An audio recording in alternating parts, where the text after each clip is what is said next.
I'm going to be introducing, actually I'm going to let the panelists introduce themselves, but we're going to jump right in. I'm really serious about trying to save the second half of our time, so 45 minutes, is that right?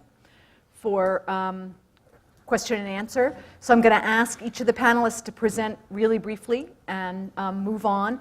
And so the point of this panel is to talk about lesson study models that have emerged in the United States. And what are the sort of major dimensions of each model, and what have we learned about it, maybe what are the challenges, and to put that information out there from a number of different models, and then to be able to spend the second half of the session really teasing out. I think a lot of you probably have ideas for your own area of what model you might be interested in and might be interested in asking questions about, so we'll spend the second half talking with the audience. So I think we're going to start with Aki Murata from Stanford University, and she and her graduate student colleague Bindu Pothen are going to be talking about their model of pre-service lesson study at Stanford University. Just get up there. I mean, I need. Yeah. Yes. Yeah.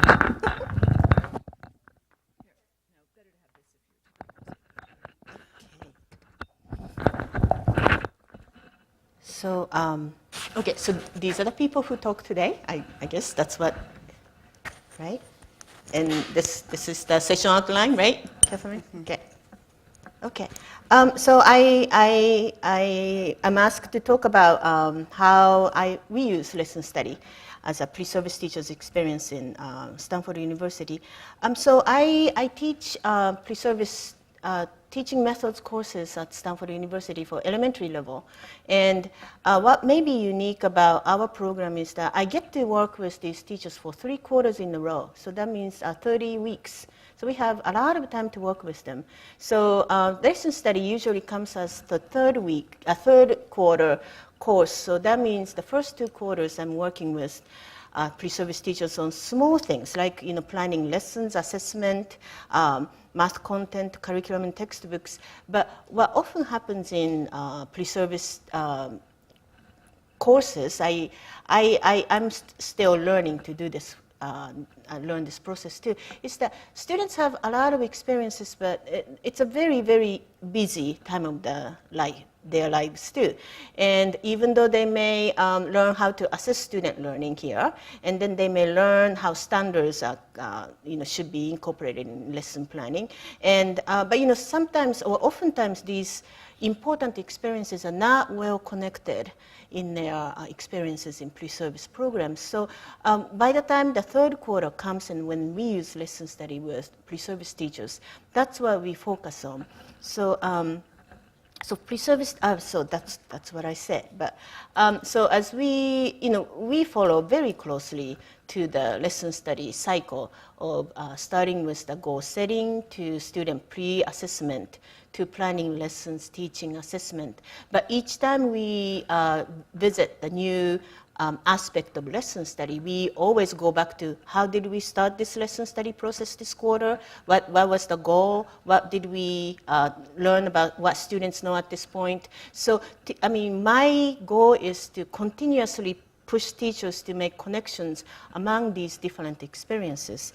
So when we do this, student learning of mathematics becomes the glue because that's what we focus on. So when we set the goal, we talk about student learning. When we talk about research literature, we talk about student learning.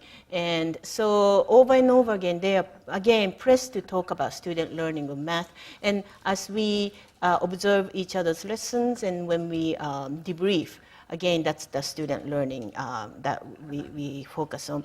So so beyond connecting everything, or helping to connect to different aspects of their professional lives, what is most unique is really they develop the sense of a community by working together with peers about what's important and relevant for their everyday practices too, because they spend a lot of time in their own classrooms. They are in our program, all the teachers are student teachers. I mean, in classrooms, field placements for the entire year. So, and and they begin to develop the professional identity as it's okay to collaborate, it's okay to learn from each other. Actually, this is a wonderful opportunity for them to grow together. And so, the future understanding of professionals, strong teachers, I think I consider that's the beginning of our process there. So that's in 2 minutes. And I look forward to talking more about this during the Q&A session. So thank you.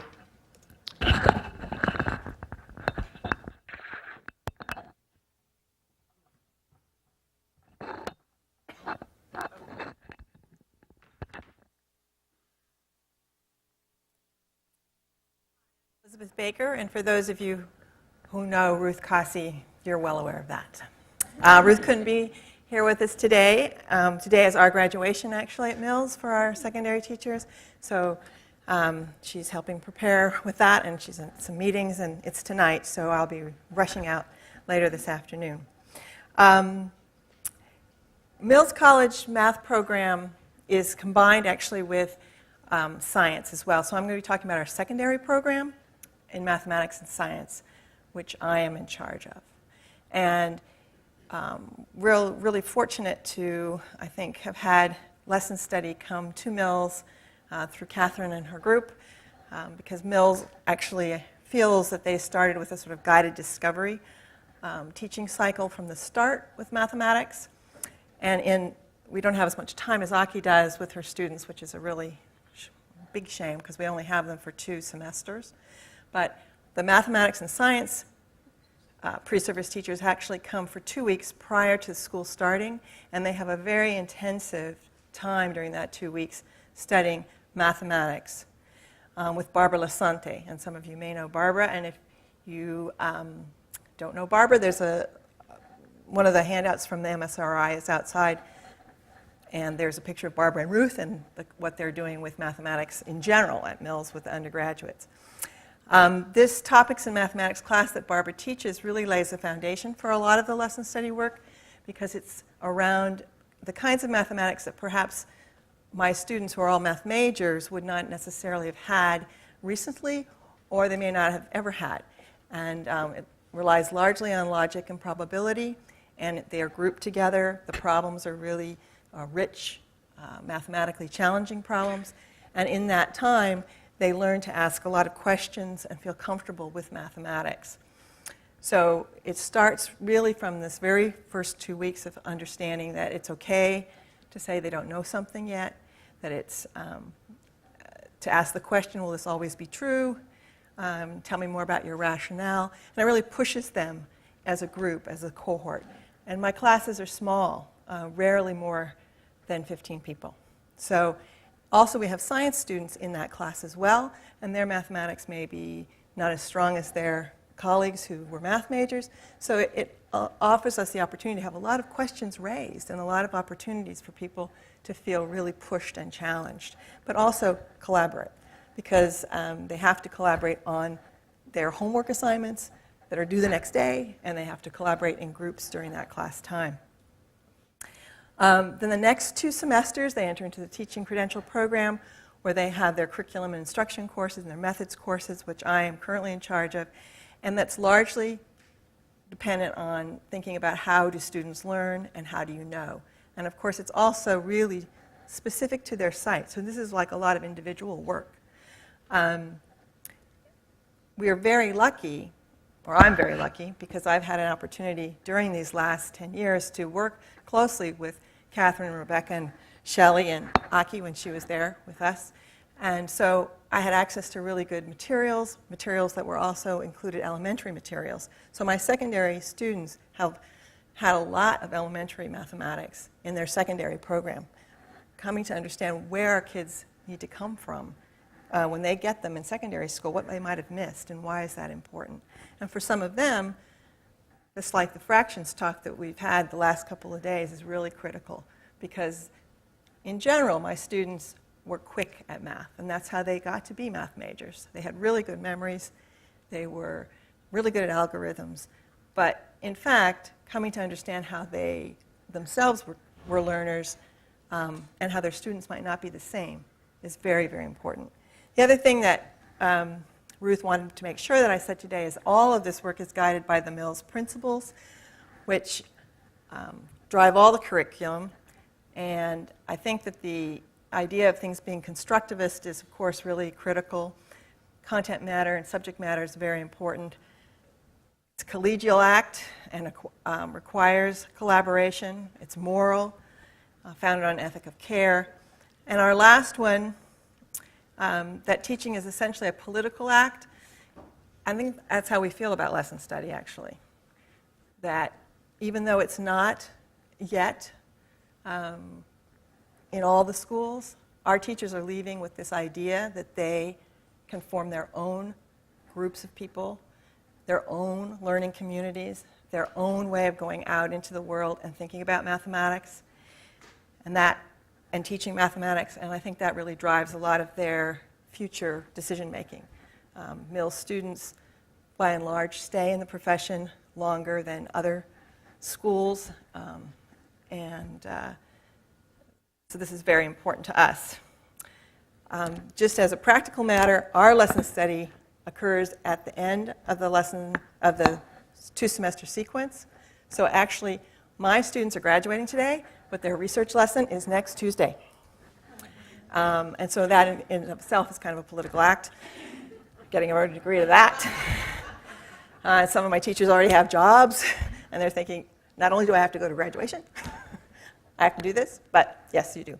So the lesson is held in the classroom of one of the teachers. They pick that teacher amongst themselves. They develop a norm. It's collaboratively planned. The math faculty, Barbara Lasante, Ruth Cossey, and other invited guests do often come to our lesson study if they can fit it in.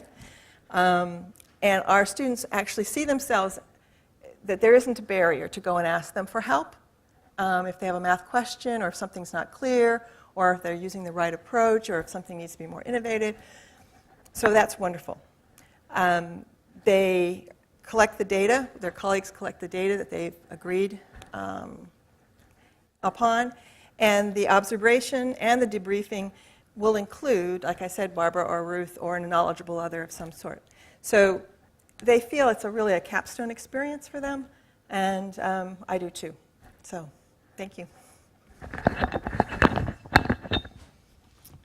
So next we're going to hear from Jackie Hurd.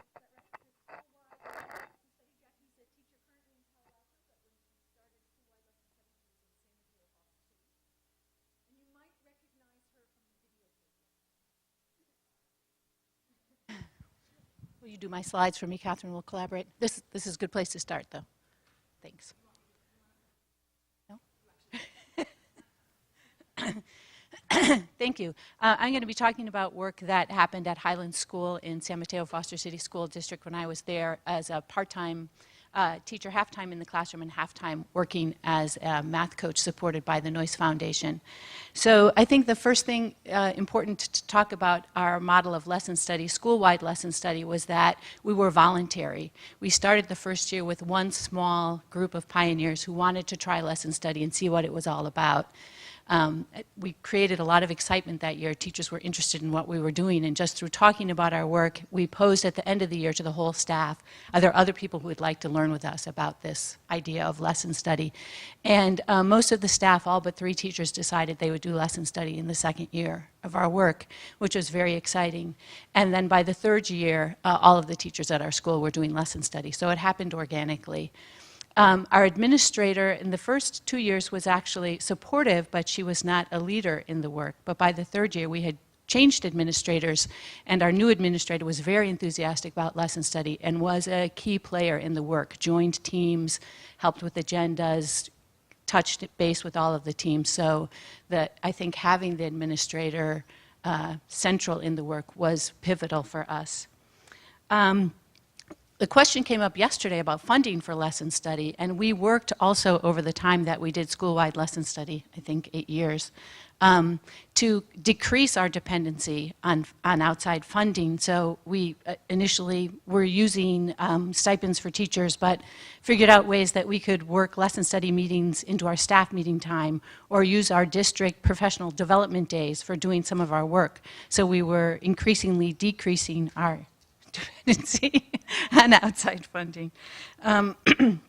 We also really encouraged our groups to pursue knowledge outside of their group, so that the group wasn't just self-feeding itself, but that we were always trying to find resources for them. You know, you can email David and ask him that question, or do you want to go to another school and see a great lesson about that, or can we get you a book about that? So we made sure that the groups were always seeking knowledge that was just outside of their collaboration. And most of our teams were cross-grade level teams, so it would not be unusual to have a first, second, third, fourth grade teacher working together on a topic. And this cross-grade level work led to a lot of articulation of ideas across the grades, and then cross-pollinating, because teachers would go back to their third grade level team meeting and be talking about what was happening in their lesson study team meeting. And we were also continually reflecting on our process. So we were always looking at how we could make it better. And we wanted teachers' feedback continually about what's working, what's not working, how can we make this better, what kind of supports do you need. So this is basically how our year would look. In September, at a buyback day or a staff meeting, we would determine what our school-wide research theme would be. It was usually driven by a district mandate, such as, you know, all right, everybody needs to do standards-based instruction, or everybody needs to do differentiated instruction, or everybody needs to close the achievement gap. So this would come from the district, and we would make it our own. How are we going to take on that challenge? What is a research theme we could pose? And then individual teams of teachers would decide in which content area or how they would like to address that research theme. So we would have, we would do this at the beginning of the year, and then teams would meet throughout the year, at least monthly, and research lessons would be happening across the year as well. So we would also try to invite teachers that weren't on our research teams to come to our lessons and offer a set of outside eyes in terms of what they saw happening. In April, we would ask all of the teams to come to a meeting, and we would share out our results from those research lessons, and we would come to some general conclusions about what we learned, and very much that would drive what was going to happen the following year. The following year, we would revisit those conclusions and say, okay, where do we go from here now with these ideas? And also reflecting on how the practice was going. So the impact of all of this was that we really saw ourselves as a community of learners. So you can imagine if every team is doing 2 or 3 research lessons in a year, that the community is also seeing us as a community of learners. Our parents and our students, with 10 to 15 research lessons going on, this was, you know, created an energy around our school where, you know, we would have to explain to students, why are all these teachers always in my room watching me learn? You know, so we'd have to say, well, we're learning. Our teachers are learning too about how to help you learn better. We'd have to explain to parents, you know, why do we have these sub days, and why is your kid coming home and saying, oh, there were all of these teachers in my classroom today. So parents would even begin to ask us, oh, what happened when you did your research lesson the other day? So teachers had a lot of pride about the fact that we ourselves saw ourselves as a community of learners, but that, you know, also our students and our parents saw us as this evolving group of learners. And it also, you know, I think you can acknowledge the difference between working with a group of teachers who are defensive and cautious about what they know, and working with a group of teachers who have a stance that says, I don't know everything, and so I'm going to work in this team to learn what I don't know. Another one of the impacts was that we felt investment in all of our students, not just the own students in our classroom. And I wrote this down, and I very much believe this, but when I was thinking about what I was going to say about that, I had a lot of difficulty unpacking it. So I don't really know why I believe that, but when I left this school and moved to another school, I felt it sharply. I felt, why do I feel like, good luck, you're on your own? And at my school, I felt like everybody cared about how I was doing and how my students were doing. Our school was definitely a coveted place to work, so teachers within the district were very interested in working at this school. This model that this was happening, became of interest to other teachers across the district, and we didn't have very much turnover for a long period of time. And our achievement data also showed that this work was impactful, and I think Catherine shared some of that yesterday.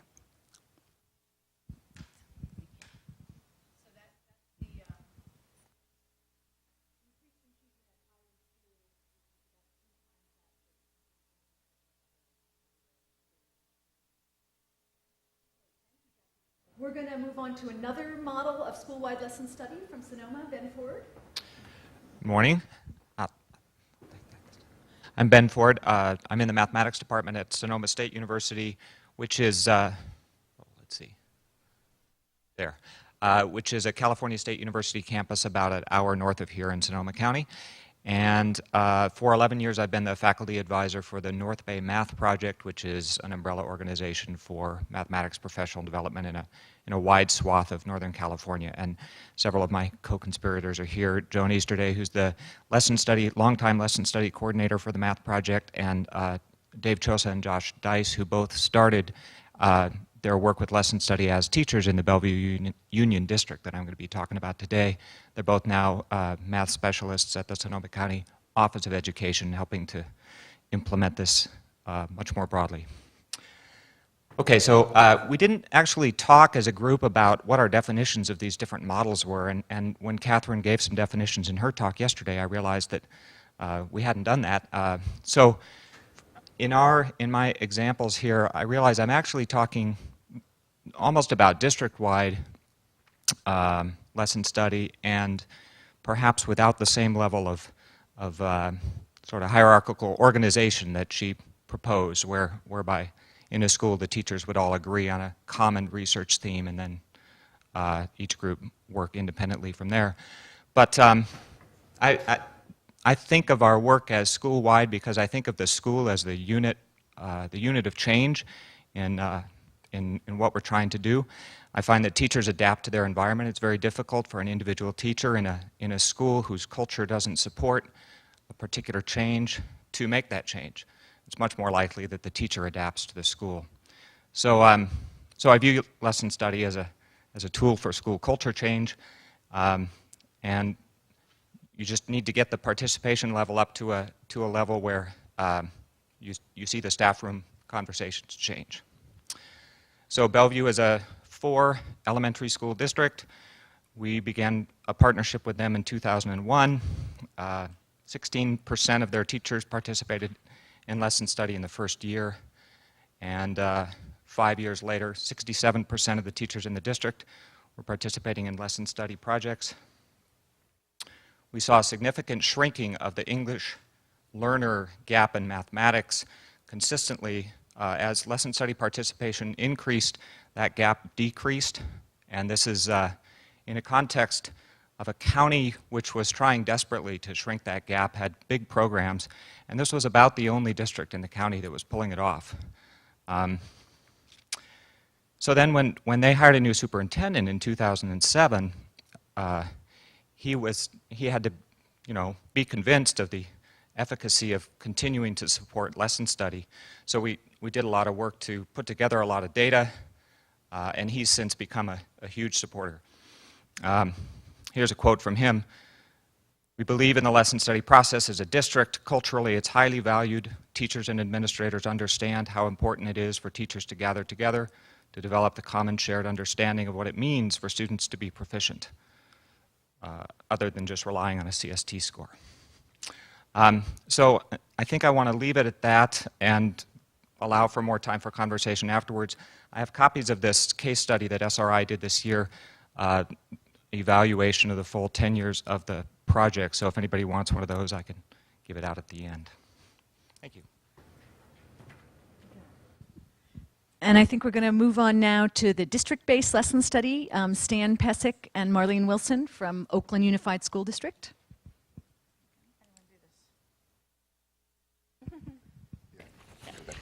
Morning.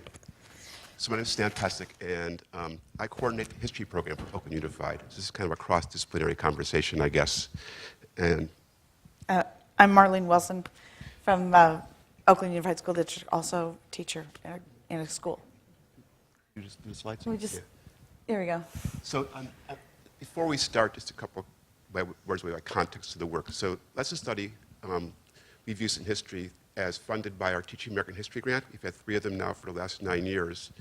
And the district-wide model comes from a couple of big goals and some very practical goals. One big goal is equity. I think some previous speakers talked about shared understandings. And so in a district like ours with a great diversity of student population, having common conversations from schools, across schools, is really essential because teachers need to see where their students are in comparison to other students, and students need that same kind of information. There's also a very practical goal. In some schools, we have small schools. There may be one person teaches American history at the school, one person teaches world history. It's not you can talk just about history, you need to talk about teaching a particular kind of particular topics, so they need to talk to somebody who teaches the same topics. So that's a small school issue. It's a very practical consideration. And so the other piece is that a school-wide model, district-wide model, at least in our experience, allows for a more diverse teacher population as participants. So in some schools at Oakland, you have almost all the school being relatively new teachers, right? And while they talk to each other and they do a lot of work at the site, having a conversation with more experienced teachers, I think, is very valuable. In lesson studies, in our project, we have teachers who were first-year teachers to people who've taught for 30 years. So it's a richer conversation in many ways. So going to the next piece. I think it's here.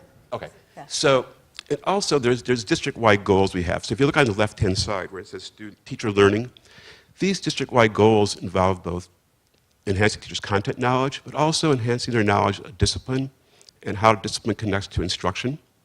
On the right-hand side, we have student outcomes, which include historical understandings and literacy issues. For us, lesson study is a vehicle that helps make that translation from enhancing content knowledge and knowledge of discipline to student learning. It's that point where teachers are talking about those things, and what they learn from lesson study goes back and forth, right? We learn from student learning, looking at student work informs the process lesson study, and the process lesson study helps inform district goals. So it's a reciprocal arrangement there. Next slide. So the other thing about district-wide work is there's some common goals, as I said, but there's common pacing guides, there's common standards, and there's common things that are taught. So one of the things that comes up for us is we work with university historians, and there's an economy of scale that as well in our district you can do, but you can't often do at a school site. So a lot of school sites won't hire a historian or work with this individual person to come in and help advise teachers on helping their content knowledge. You can do that at a district level, right? You can bring an historian to talk to all people who teach world history in the district. So that's an important piece. And then finally, Catherine. And so an example here of what might work with what we do is we would ask historians to advise teachers on certain parts of the curriculum. So here's part from a memo the historian wrote to 5th grade teachers about a piece of history they learned to teach, and here are some essential topics or things that you might consider as you design your lesson. It's the teacher's job to translate this into classroom practice, what the lesson looks like, but it's useful to have these people as background for teachers, and also it's useful to have them as supports, because these questions emerge from lesson study. I think, Marlene, you wanted to. Yeah, the thing about this is that in this social studies lesson study model, the university professors provide the content, bringing up content knowledge for all of the teachers who are part of the program. But there's also graduate students who are part of the content knowledge increase and also who are there to help support the teachers in a particular formation of lessons. So that if, let's say, for example, I was part of a team that we decided we were trying to come up with a really good lesson, and we ended up deciding about the water wars in California, what that really means, all about water policies and how do we engage students in that? Well, so the graduate student went out and did some research for us that we just did not have the time to do. So she came back with a lot of resources that we then, wow, we had a meeting, we read through them, we decided on this and that, we could use that and look at that interesting aspect of it, and we were able to get a really rich lesson out of that experience, because not only did we have the original content raising, but also this particular support, which I think is a really good model for math as well, because we could have, in the district model, it would really be a useful thing, a way for a university to come across with a district and have professors involved and graduate students as well. I have to say that Marlene is a rare person who's been involved in both history and mathematics lesson study at the elementary level, because she's one of those elementary teachers who needs to teach everything. So it's been very interesting to hear about those. Yeah, two different. One more slide. Yep. Next one. So in our model, there's two steps to the analysis piece. One is that this group of people, teachers from schools across the district, would come together and observe a lesson. And then the lesson sits as part of a bigger series of lessons. But then, based on what the analysis is, the other teachers from across the district, part of the team, would go back and reteach the lesson in their classrooms. Mm-hmm. When they come back together, what they've got, this connects back to the equity issue. They've got student work from classrooms throughout the district to look at and think about the standards they're trying to teach. Because all standards are commonly agreed upon things you want students to do, right? And how well they do it. So that, at least for us, I want to come back to the piece about equity. I think it's a key piece of this. It's an important piece because it allows that conversation across from teachers. And I think that that knowledge that flows back and forth in schools, different schools, is really important for a school district like Oakland to reach all the students.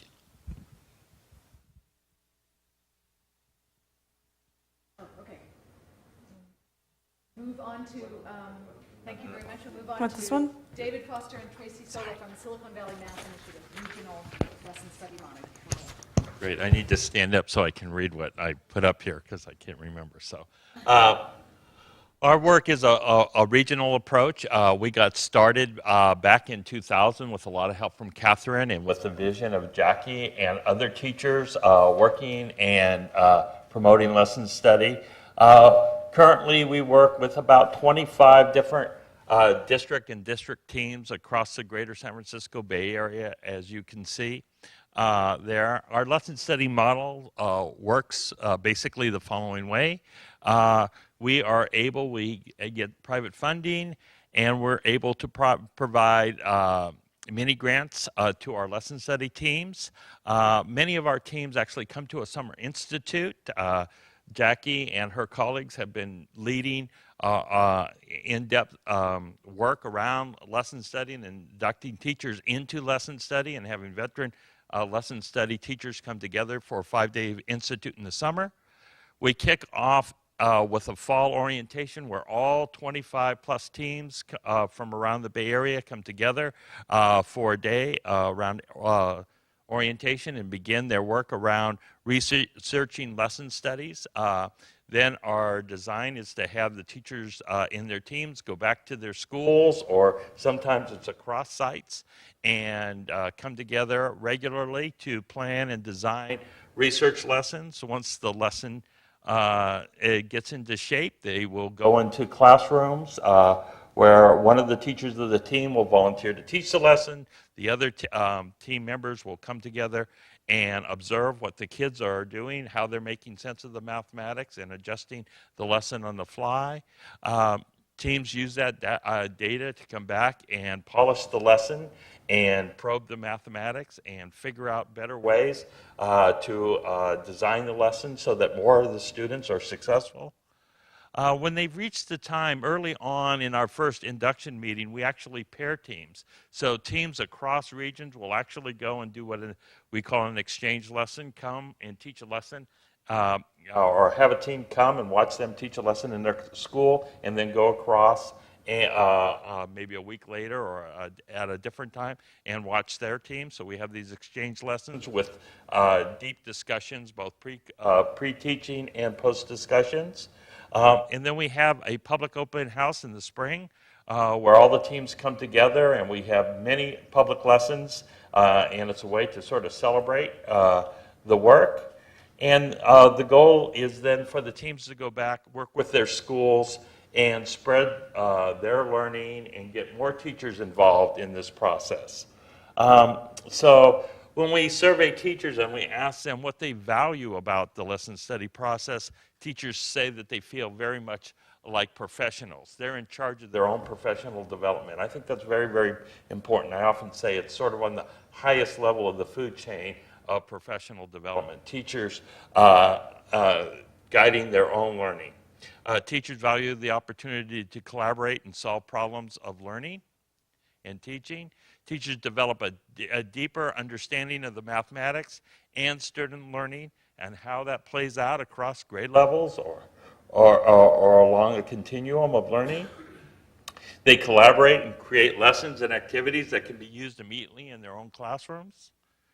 Teachers gain important insights about instructional practices that extend well beyond the specific lessons that were actually designed.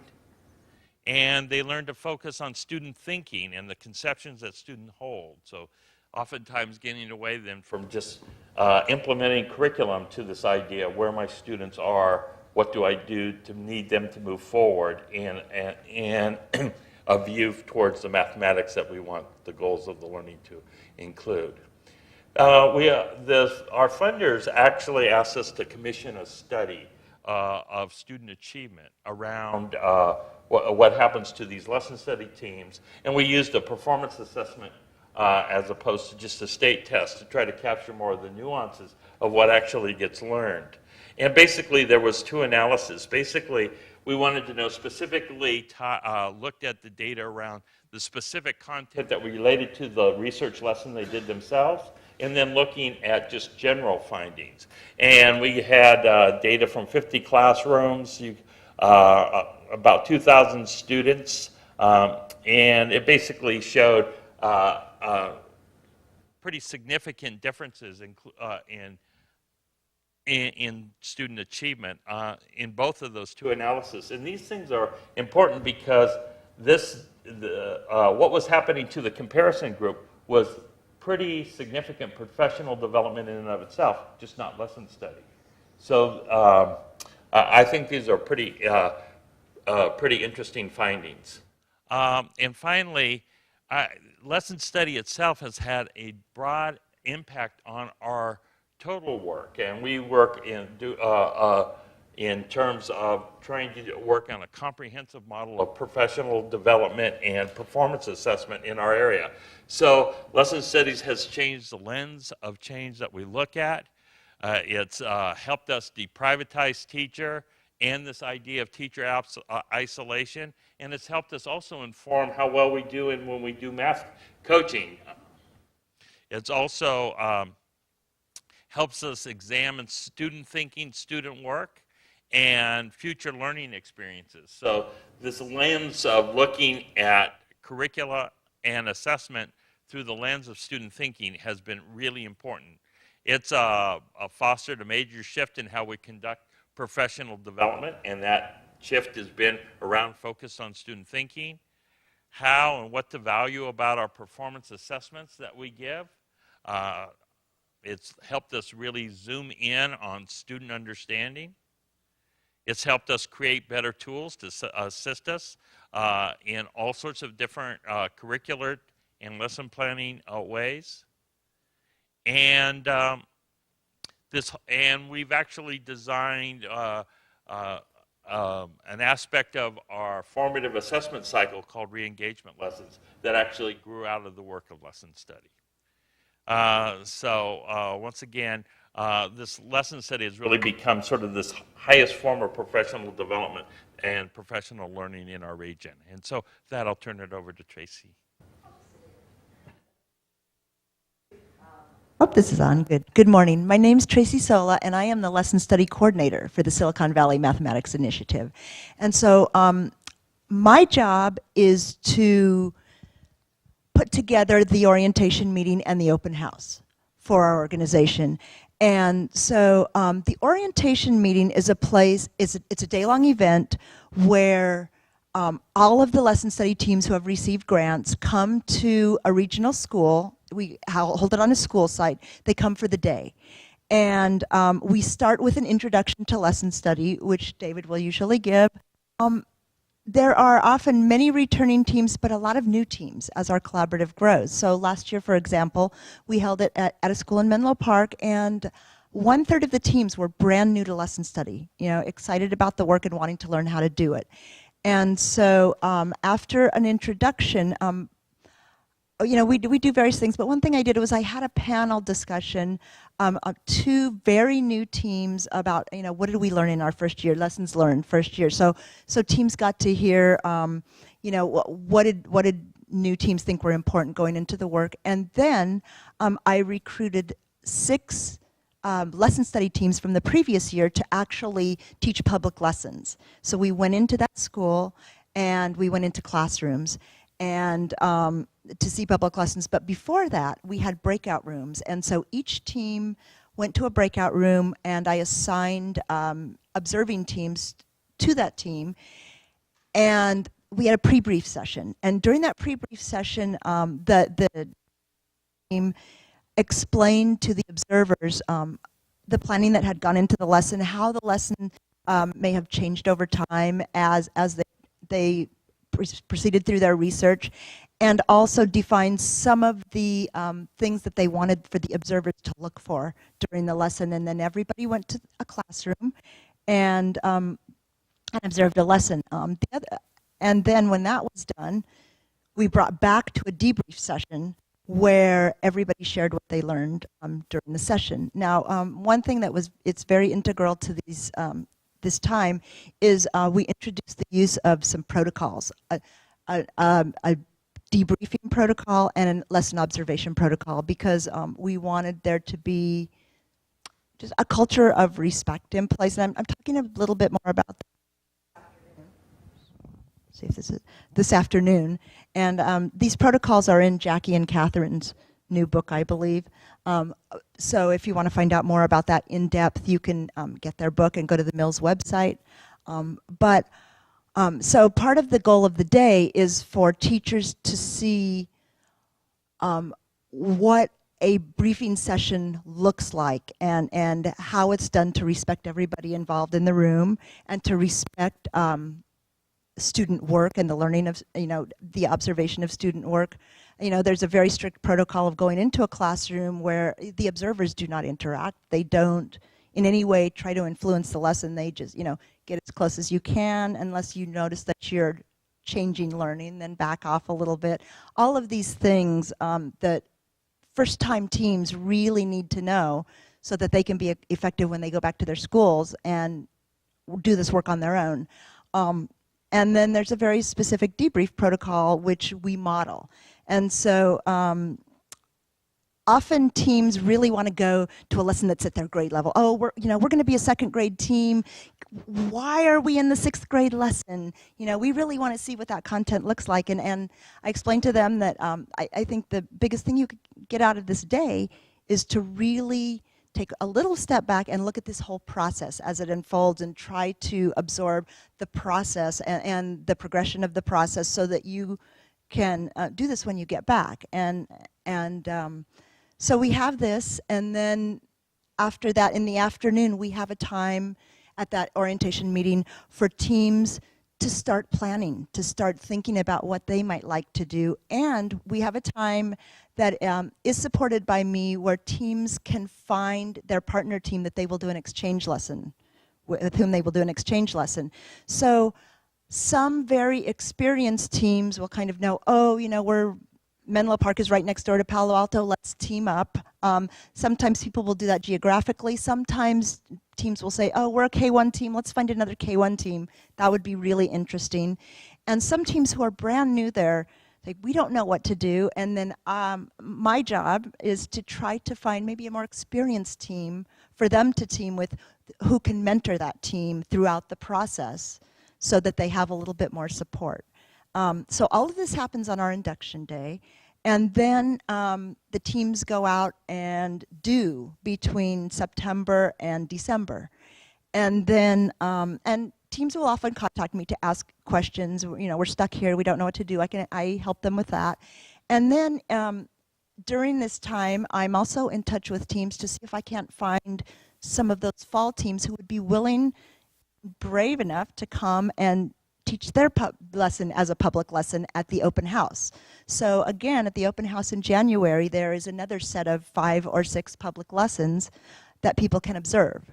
And we follow the same model where there's a breakout, a pre-brief, see the lesson, there's a debrief, and then we will normally have something nice from the field in the afternoon. Aki has presented in the afternoon for us. Catherine and Jackie have presented in the afternoon. We try to bring people from the field to come in and do something with the teachers. And it's been absolutely wonderful. At that open house, I try to find teams that had a great experience that maybe didn't get a chance to teach, and see, you know, if we get funding again next year, might you be willing to teach at the induction meeting? I'm always kind of thinking ahead to who hasn't done it in a while, who might be willing to step up and be leaders. And sometimes it's the team that was their very first year and they were just so on fire.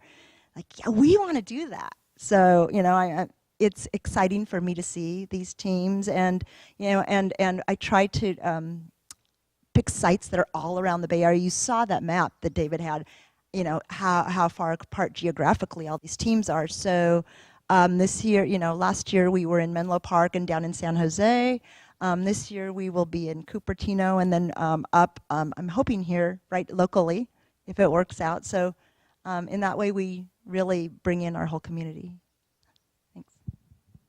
Okay, great. Thank you, everyone. And I want to open up to questions, but so you can generate your questions. I'd also like to make an observation, which is that in the Bay Area, because there are so many different types of lesson study going on, we're beginning to see the hints of a kind of synergy among them. So, for example, when I went to the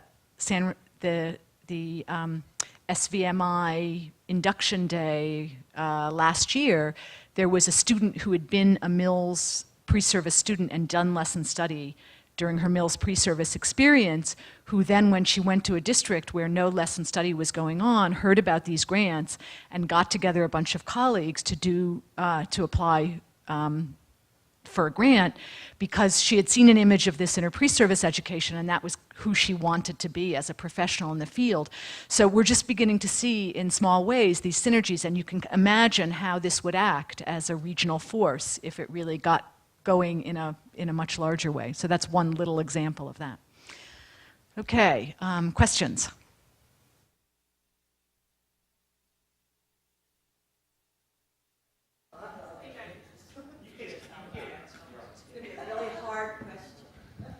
I'm going to give you a hard This is question. Rebecca Perry, and she's a ringer. That's not why I'm in the audience. I actually have a question that's mostly for Ben and Jackie. In my mind, I'm kind of contrasting excuse me, the support of the district administrator and why and how that matters. And Ben, you said that when the superintendent came on in 2007, you provided data that really kind of convinced the superintendent that this was a good thing. So my question is, what kind of data did you provide, and why did it matter? And Jackie, if you could just comment also on the San Mateo Foster City support of the administrator and why, what was going on there? Should I start? So, first of all, I'd say that the support of the district administrator is crucial in our case, because schools are pulled in so many different directions that, of course, if the district administrator says you should be doing something else, and won't allow the time to think about lessons carefully in that way, it won't happen. So in our case, I had a class in my mathematics and statistics department at Sonoma State work on student performance data on the standardized tests for the last 8 years in the district. And this was a statistical consulting class, and they took large data sets and wrote a very professional report that that indicated that lesson study was a significant predictor of shrinking of the English learner gap. And while that conclusion was powerful to me, I think the graphs that showed the lines converging was more convincing to the superintendent. And and he actually asked that group of students to come present to his school board, and really helped sell the whole district, the district administration anyway, on that model. Yeah. We had in San Mateo Foster City an associate superintendent who was very enthusiastic about our work and encouraging of us. Would sometimes come to lessons. Our superintendent was not as involved, or kind of not taking a position on the work one way or another. But it was something that we did feel was lacking, something that we wished we had a greater support of, and could have gotten it more. At times we felt like we were rolling district-wide, and a lot of schools, I think 8 out of our 11 elementary schools, were involved with lesson study at one point, and we felt like the district administration's energy around that could have pushed things one way or another.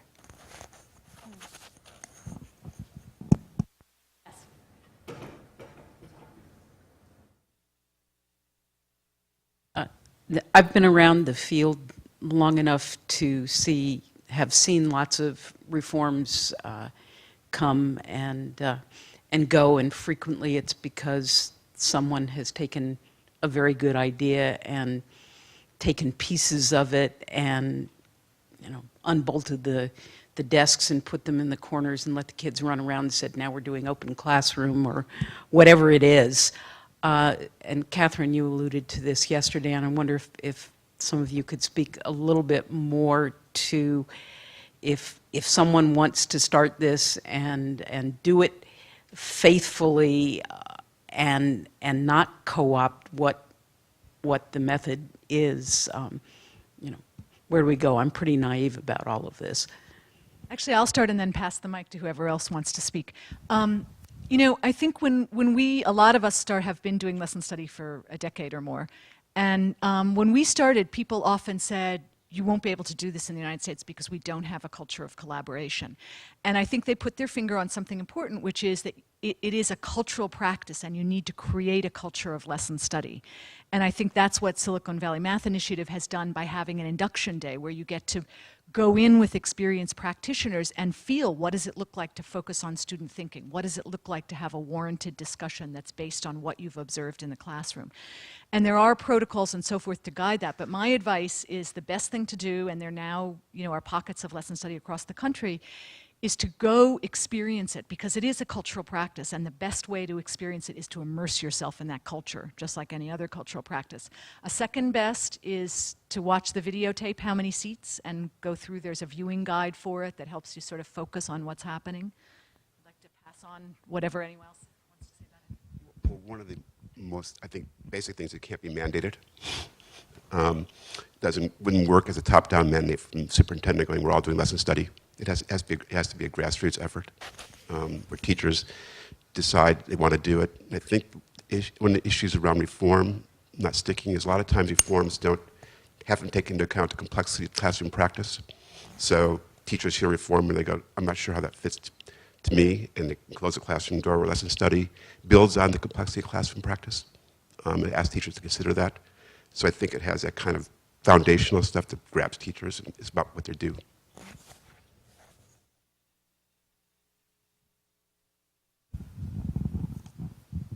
Happy with the answer? Okay, so I have actually two questions, one related to what you were just asking.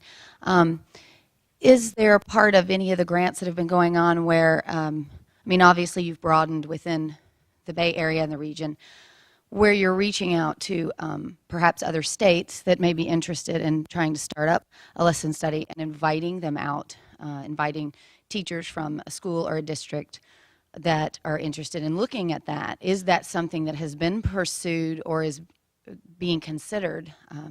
If so, I want in. But that's question one, and then I'll ask the next. Well, I sort of have two answers to that. First of all, the first answer is we welcome people to come to the, we've had people from Southern California and Oregon and others. Well, it's a completely different state.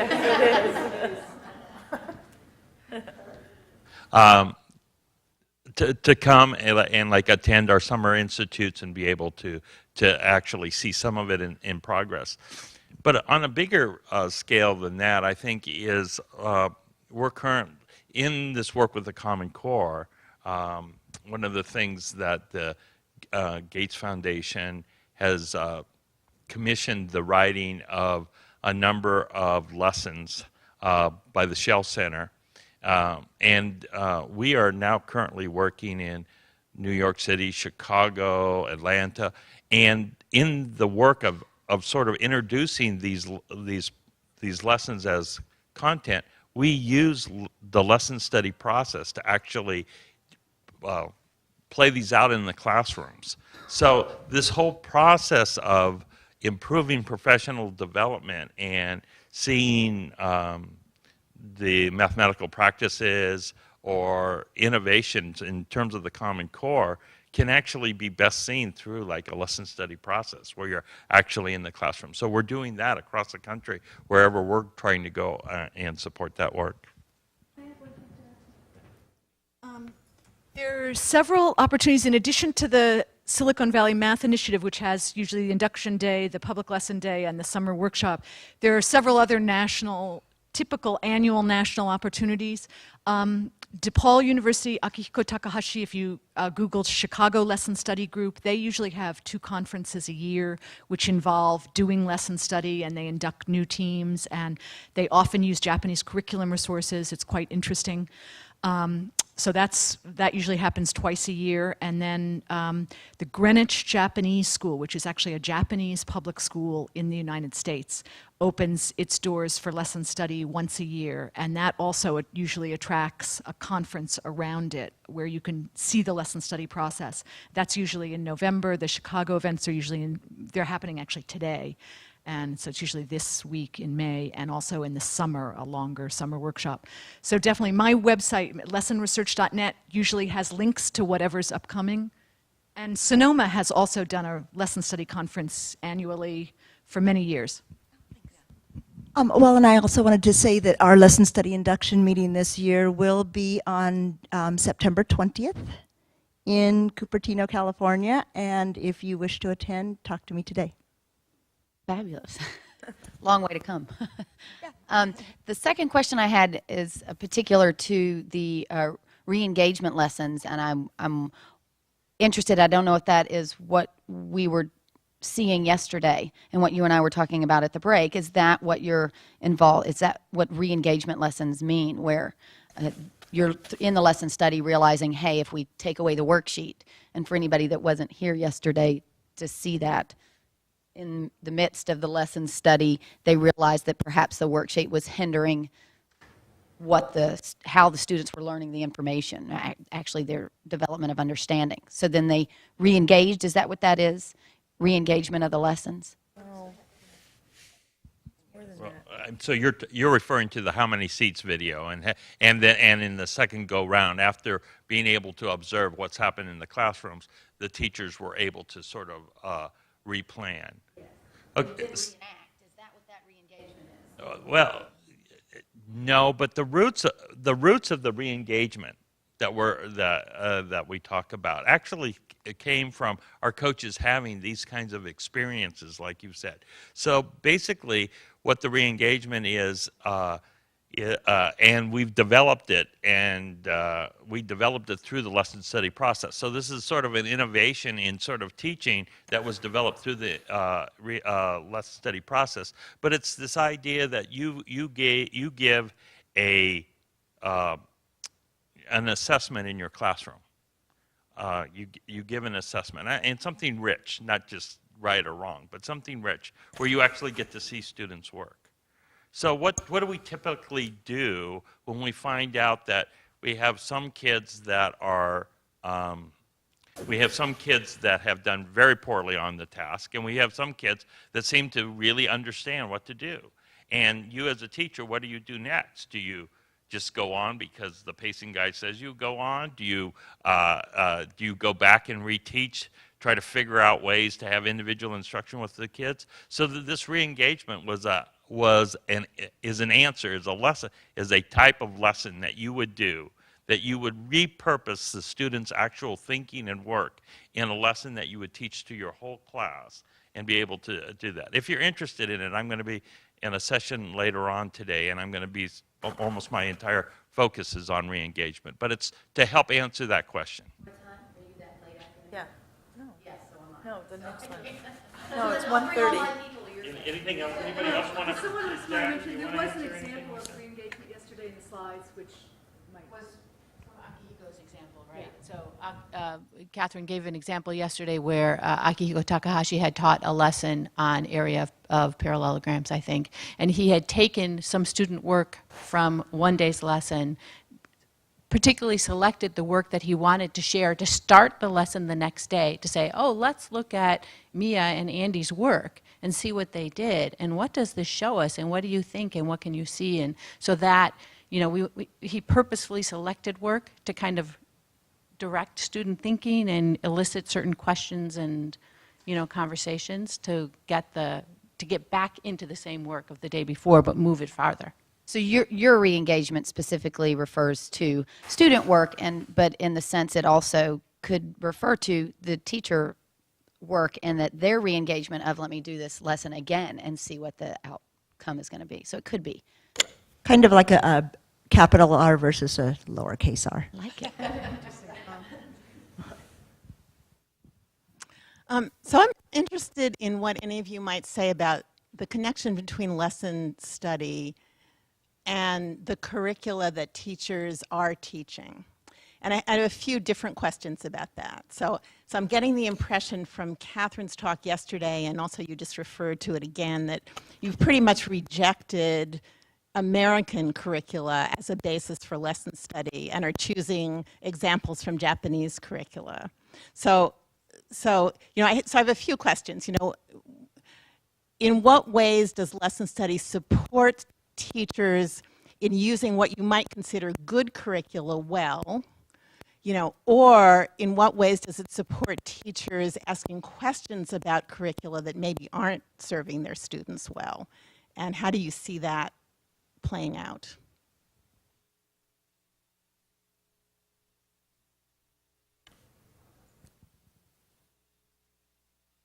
Is it on? No. There, it's on. Well, I can just speak to it from I'd like to speak to it from the pre-service setting, because my students are out in the field and they have a variety of curriculum, and they're in a variety of districts, and they're working with a variety of mentor teachers. So although we do our best to place them with teachers who are really interested in guided discovery, that may not always be the case. And so the key for us is to be able, for my students, is to be able to look at curriculum and pick out those big ideas and think about ways they can plan a lesson that's going to be rich. And by the end of we hope by the end of their year, and particularly having the opportunity to do lesson study, that their colleagues can also help them with that. When Jackie says that her teachers, when she left Highlands, she felt badly because she was leaving all those students. And similarly, I think in a pre-service setting, my students feel the same way. They're leaving not only their classroom, but they're leaving all their colleagues' kids and their colleagues' curriculum and what they've struggled with. So I may have maybe given you the wrong impression that we weren't actually working with my students' curriculum that they are faced with, because we are, but we also have access to mathematics professors, people who are really interested in how you can teach a concept well, and bringing in other resources, including, I'm very fortunate because we are including the Japanese curriculum, which I've come to know and feel strongly about. Well, at some point I would. Yeah. Yeah, I'm really glad you raised that because that was not the impression I meant to communicate, that you had to use Japanese curriculum. I think there are curricula that don't lend themselves to lesson study, and we've encountered some of those in districts. So for example, when I first met Jackie, they were using investigations, and that really supported teacher inquiry in San Mateo. When they shifted to a basal text, it became harder and harder to find where's the rich material that you would want to discuss as teachers. So when they shifted to a more of a standard basal text, then we had to really be drawing in things from the outside. And in that sense, I think US teachers are put in a very unfair position because many of them are given texts to use from which you can't learn very easily. And then we say, oh, you know, it's just these precious few teachers who can figure out how to do that. Well, in Japan, every teacher has access to 5 different ways of figuring out how you connect area of rectangle to area of parallelograms, and every student has access to that in the student textbook. And so it becomes very easy to do lesson study on those materials. And likewise on any US curriculum that has rich supporting materials. I do think that I've learned a lot from taking 2 contrasting approaches to a given subject matter. So for example, when we were looking at fractions texts, it was really interesting that or elementary texts that treated fractions, it was really interesting that the assumption behind many of the US texts seemed to be the more models, the more representations, the better of fractions. And the assumption behind the Japanese text seemed to be deeply understand and get the picture of, 1/3 goes into 1 3 times. And once you've got that picture that's really supported by having just one dimension change, then gradually and systematically introduce your other models and connect them all to the number line. So I think it was really useful for us as adults to explore those different representations. And so one of those ways of thinking is probably more accurate than the other. So, to really be able to pose that question. Can I say something? One of the things, so when you talked about the curriculum, but we've been taught, the model has shifted quite a bit in California at least, to be, I know in our district, it's really all about the standard. It's about the standards. The curriculum is just a tool. So your lesson can be anything as long as it's standards-based. So if you're trying to get conceptual understanding, and that's part of the standard, you're okay. You can do whatever kind of lesson that you need to do. It doesn't have to come out of the textbook. So when you say, is it any kind of curriculum, it can be anything. It can be any kind as long as it goes to the standard. And that's my rationale for any of the things that we do in lesson study and math.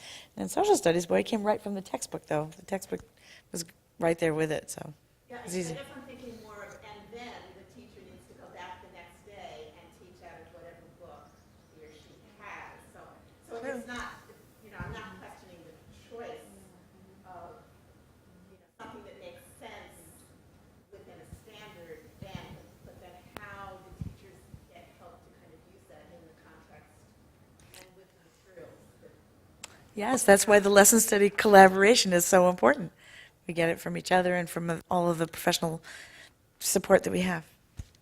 I want to jump in a little bit. We try to be really clear in our implementations that the lesson study process is to support teachers in working in their environment. It's not about getting them to subvert the district goals or whatever. And we're working with a lot of districts that are under a lot of pressures. One of the mantras of a lot of the program improvement folks is fidelity to the curriculum, and that drives me crazy. But teachers have to deal with that. And so I have a slightly different point of view than Catherine. I think that we argue that lesson study is is an incredibly valuable process for teachers no matter what their curriculum, because even for a curriculum that might not be consistent with what I believe is good practice, I argue that those teachers need lesson study even more, because they need to step back, try to get a big picture view of what's going on, and make some decisions about, you know, how do I work with this curriculum that I've got, and not just, you know, recite the script, which hopefully there isn't, but sometimes it's almost there. Aki wants to say something, and I don't disagree with that. I mean, Aki wants to say. I want to give this to you. When you speak, you know, I work with. Am I on? Okay. You know, I work with in-service people and pre-service people as well as, I guess. I almost always require them to use their textbooks. And I think there's this, sometimes I would say, romantic notion of, if you are a good enough teacher, you should be able to create your own lessons out of your head. And that's dangerous to me. That you can't, I mean, if you open it up to everybody, everything, they're going to get overwhelmed anyway. And they can, I mean, I've been there. I spent hours being on the internet trying to find the perfect lesson so that I could teach the following day. I require them to start from what they have, they are given. I think it's more reasonable that way anyway. But going back to what your students know. So from there, it's kind of identify the gap between what's written in a textbook and the reality of your classrooms. And then how do you bridge the gap there? So that's where I think what's most important and helpful in my experience is helping teachers to learn where to find the resources or the people to ask for some guidance so that they can bridge the gap. And especially like pre-service people, when they're going to classrooms for the first time, it's more than likely that they are given a set of textbooks anyway. And for them to have such a remote experience from that wouldn't apply to their practice right away. So I'm very careful about that too. And but this came from really multiple lesson study experiences with different districts, different teachers, different classrooms. That is the reality of what they have to work with. I'm sorry, I'll big issue. pass it on to Stan. I was just going to say that for us, the big learning takes place in really the questions teachers ask themselves what they want to learn from lesson study. So it's a research lesson. So what are you researching? And how does that connect to, so there's a lot of time to spend on one lesson. How do we learn, spill over to other lessons you teach, inform your practice beyond that lesson? And a lot of times teachers will ask a question about, okay, I've got these materials, I got these goals. What does it mean to understand something, an historical event, say, in our context, and how can I use these materials to move to those goals? So I think we spend a lot of time talking about what makes a good research question, and I think that's really key, because you've got to learn something from the process, and I think it connects to the idea of what you're teaching, the curriculum. But I think Marlene's right. It's standards suggest. It gets back to the equity piece, a common goal, right, for people across the district, across schools.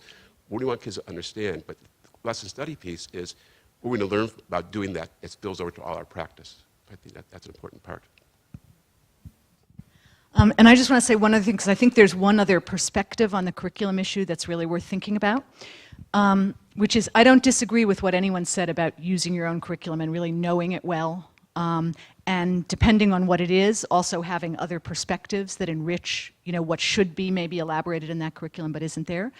But I think one point that I was trying to make yesterday, which I may not have made so well, is that in Japan, lesson study acts as a formative research on textbooks. So you can see what's working and what's not in the textbook by how children are thinking and what they're engaging. So I was at a public lesson in Chicago last year, second graders who had been using everyday math, very thoughtful, invested teachers, and they were doing two-digit subtraction, and their job was to figure out as many different ways as they could to find the answer and to prove what it was. And there were around 20 kids in the class, I think, and not a single one of them, no, one person, made tens in solving that problem. And it was stunning, I think, to all of us and to their classroom teachers. And one of the teachers said, well, this person whom, this wet method where they use 10, can anybody think about why that student might have done that? And someone raised her hand and said, because he was showing off. He was showing that he could make 10s. So clearly, they didn't get the power of making 10. Now, when I said to Jackie, because she's using Everyday Math, what's going on here? She said, I bet you they didn't use the games. That's where you get the power of making 10. And when we checked about it, that was true, right? So it was an incredible kind of formative feedback on textbooks. And my fantasy is that at some point, we would have that kind of formative feedback to our textbooks so that we could learn and grow from seeing what the students are actually understanding and what they aren't. And that's obviously interacts with how the teachers are using the materials. But because they have that kind of formative feedback in Japan, they've been able to constantly hone textbooks to find out what's known from classroom practice. I'm sorry, I shouldn't be talking so much. Go ahead. I'm curious what teachers think they're doing when they're doing lesson study. And what I mean by that is that I would imagine over time that their image of the purpose changes. I mean, for example, coming to teachers and initially and saying we're going to do lesson study, they've heard of it, they might have an idea what that means, and then presumably things change for them over time. And so I don't think this is a well-framed question, but I think you sort of get the idea that I'm sort of curious, and part of that is resistance by teachers maybe who initially don't understand it, and then are there people, do they all get it, and what's the it they get? Are there people who sort of don't quite get the idea behind it or don't find it valuable for some reason, or? You can start. It's a self-selecting thing. I have supported many lesson study teams over the last few years, and when I am asking people if they'd like to participate, I personally frame it as, would you like to join us to research about how students learn?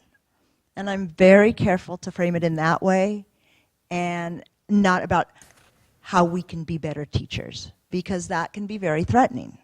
And there may be teachers who really want to get involved in looking at student learning, but are feeling, have been behind their closed door for 40 years. I can think of one who I supported last year who had been behind her closed door for 40 years. And there were definitely ways in which she could still grow as a teacher, but because we framed it as, we will be looking at how students learn, that was very non-threatening to her. We came in and we were very careful to keep that lens in every aspect of our study. And that helped everybody to understand this is what we're doing, and it really framed the work. I'd like to ask a teacher who's been through several lesson study cycles to answer that question of what teachers think they're doing when they do lesson study and how that changes. Well, I've had the opportunity to be a teacher in cycles and then also help support teachers through the cycle, and it is an evolution through the teachers. Now that when I work with first year groups, it's like, oh yeah, that's right. This is a first year group, because they don't see the process the first time through. A lot of times it's about the lesson, and they don't necessarily realize that the lesson is the vehicle for the learning. And we found it usually takes 2 cycles before they really start to understand the process and what they're getting out of it. I know when I first was involved, you're really deeply thinking about it, so you can't see the process at first. But as you get, and I'm working with a couple first year groups right now, and as they're getting through the second year, they're starting to step back and, oh, that's why you had us do that. Oh, now I understand. So there is definitely an evolution that happens through the process. My experience too with a number of lesson study groups over the past quite a few number of years has been again, we've mentioned a cultural change within the school or the district. The other is I would put it as sort of a confidence issue, how the teacher feels about their own content knowledge. I have an elementary experience, so work at a pre-algebra level. And again, we have teachers who maybe have been in their rooms for a long, long time and have never collaborated. And when you ask them, and again, somebody mentioned that it can't be mandated. Lesson study really can't be mandated. We've tried that. That doesn't work at all. So even if they volunteer, sometimes they find that, no, I don't like sitting in a room of colleagues and exposing myself to the fact that I don't understand it the same way you understand it, and this is how I know it, and this is the only way I can teach it. And now you're telling me I should open myself up to alternate ways, or here is another way. Maybe if a student were to come up with that you're asking me now to value that, and I might not be ready to do that. So we've had tremendous successes. I've had quite a number of teachers actually say, I didn't like being here initially, but now the culture that's been established in the group, I feel very comfortable in being able to say, I don't understand this. But we've also had people who said, I'm not coming back next year because it's just too much for me. I can't be that collaborative. So. And I'll just add to that there's definitely is a learning curve in terms of teachers' understanding of lesson study. But so there's that beginning understanding, but I've done lesson study with teachers at my site for many years across districts and now at the school site.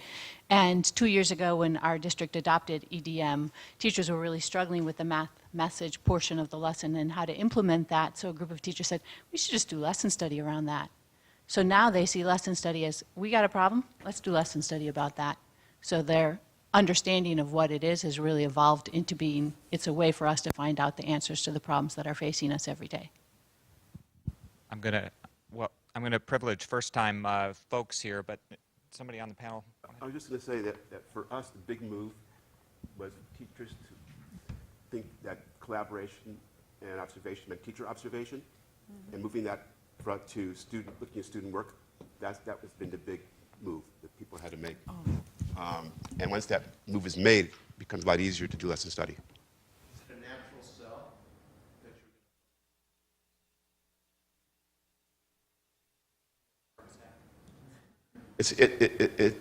It works. It takes time. You got to keep at it. This is not a quick fix kind of PD. I think you're looking at long-term change. Jackie, did you find it changed your work as a math coach? In that, yeah, you're smiling, giggling, laughing. I was a math coach for 2 years, and then I started doing lesson study, and I said to David, I'll continue to be a math coach if all I can do is lesson study. Yes, so your struggles, I think, with this idea of everybody moving to having math coaches, but then having teachers be open to that because they think somebody's coming in to either evaluate the way that they're teaching or say, no, you need to teach it like this.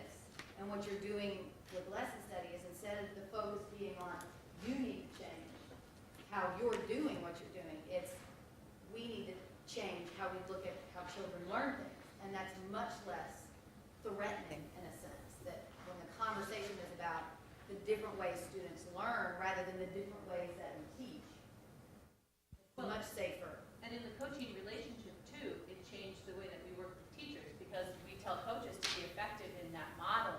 You come in with a learning stance. I'm going to learn with you.